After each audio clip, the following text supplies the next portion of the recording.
Ko es sagaidu no šiem mačiem ir, to es arī esmu dabūjis savu varbūt. Es tik un tā sagaidu vairāk skatītājs, vairāk interesants tenis fans, un tādā veidā lēnā garā mēs varam piesaistīt cilvēku interesi tenisam. Tāpēc, ka tenisa līdzjūtējs ir diezgan jauns.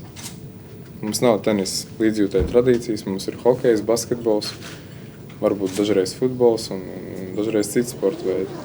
Bet mūsu tautai ir tā, ka mums ir maza nācija, un katrs sporta veids, kurš ir tajā brīdī, teiksim, kaut kas notiek, vai tas ir volejbols, vai bobslejs, vai vienalga riteņbraukšana, tad tas ir tā kā top sporta veids tajā brīdī. Tagad, teiksim, top sporta veids šajā brīdī, ja šajās dienās varbūt ir tenis kopā ar basketbolu, bet tas kaut kur citur ir. Un tāpēc vienkārši es gribētu, lai būtu vairāk turnīru, lai būtu vairāk iespēju cilvēkiem nākt un skatīties tenisu, iepazīties ar šo sporta veidu, un tad lēnā garā augtu arī tenis ne tikai kaut kāda amatiera līmeņa vai bērnu teiksim, piesaist šim sporta veidam, bet arī kaut kāda tāda fanu bāze, kas, teiksim, nenodarbojas ar sportu, bet viņiem ir patīk skatīties.